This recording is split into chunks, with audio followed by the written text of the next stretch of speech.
Pour choisir un conjoint, il faut que la personne que vous rencontriez suscite en vous l'honneur.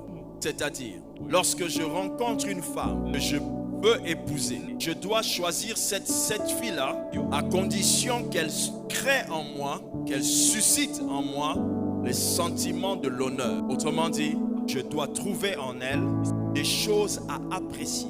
Je dois trouver en elle des choses qui suscitent en moi le respect. Je dois trouver en elle des choses que je valorise. Autrement dit, l'honneur.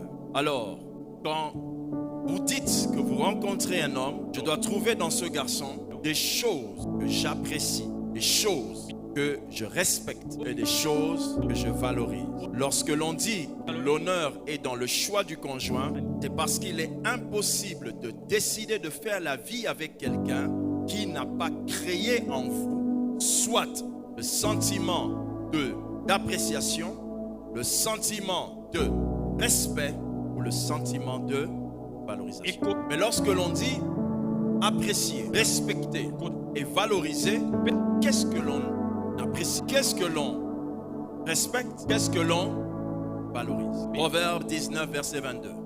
Ce qui fait le charme d'un homme, c'est sa bonté. Et mieux vaut un pauvre qu'un quoi? Un menteur. Là, c'est chez un garçon. Chez une fille. Chez une fille. Proverbe 31, 10. Qui peut trouver une femme vertueuse? Elle a bien plus de valeur que les perles. Dans les deux textes que nous venons de lire, avez-vous remarqué que l'on a comparé la personne à l'argent? Dieu a fait remarquer qu'il ne faut pas regarder l'apparence des choses que l'on met autour, l'argent et autres. Mais alors, qu'est-ce que l'on respecte? Qu'est-ce que l'on aime? Qu'est-ce que l'on valorise? Et qu'est-ce que l'on doit apprécier? Dans ce texte, on voit que la Bible dit le charme d'un homme. Le charme chez un homme, c'est l'ensemble de ses qualités qui embellissent sa personne. Ce qu'une fille peut accepter de suivre, c'est ta gentillesse. Il y a des sœurs qui ont laissé tomber des maris costauds qu'elles voulaient épouser pour épouser un mari non costaud, juste parce que le non costaud était costaud en valeur. Il y a des femmes qui voulaient épouser des hommes de 1,60 m, mais le jour qu'elles rencontrent 2,03 m avec humilité, simplicité, patience, compassion, elles sentent que le respect que cette personne lui donne lui ajoute la taille. Donc malgré qu'elle marche avec un homme très élancé, elle se sent à la même taille. À cause de l'honneur que la personne lui donne, elle n'a même plus vu la taille qu'il a. Quelqu'un me suit attentivement. La Bible dit celui qui trouve une femme vertueuse et non pas celui qui trouve une belle femme, mais vertueuse. Valeur, nature, comportement, caractère. Disons-le autrement. La personne que nous devons choisir d'épouser doit être celle qui a une nature, des valeurs que nous apprécions. Quelque chose que l'on apprécie et quelque chose qui sort du lot, que l'on constate, que l'on voit sans réfléchir en quelqu'un. Tu n'as pas besoin de méditer pour savoir qu'une personne a un bon comportement. L'appréciation n'est que le sentiment que tu sens face à une chose pour laquelle tu n'as pas besoin de trop réfléchir.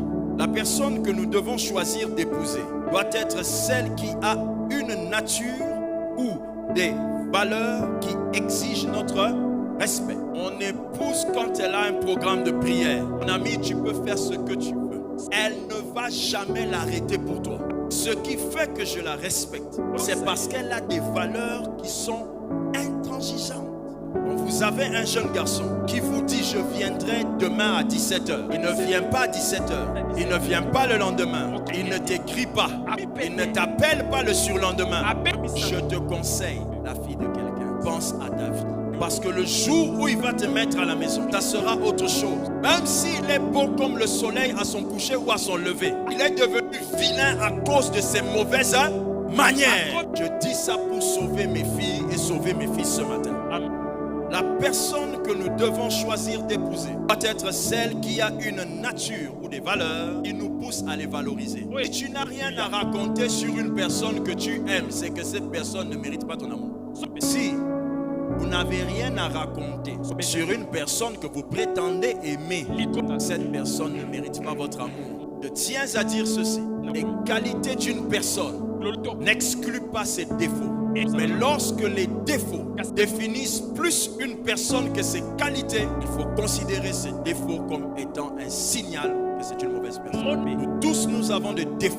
Mais lorsque ton défaut est devenu ton identité, tu ne mérites pas la fille là. Frère, lorsque tu me dis, papa, elle est trop nerveuse, un petit problème, elle se fâche. La fois passée, elle a cassé mon téléphone. La fois passée, elle a fait ceci. La fois passée, elle a insulté ma mère. La fois passée, elle a maudit toute ma famille. Mais papa, je l'aime. Mon frère, il n'y a qu'une seule personne qui a le droit de donner sa vie pour nous. C'est Jésus. Tu n'es pas Jésus. Ne meurs pas pour la sœur là. Sœur, tu n'es pas Jésuette. Ne meurs pas pour le frère là. Quand vous parlez d'une personne, vous sentez que la balance est en train de peser sur les défauts. Attention, cette personne est les défauts que vous voyez. Il y a des choses qu'on peut changer. Mais quand vous parlez de quelqu'un, vous remarquez que vous avez pris 20 minutes à dire ses défauts, 2 minutes à dire ses qualités. Pas parce que tu es ingrat, mais parce que tu cherches, tu ne trouves pas. Fais attention.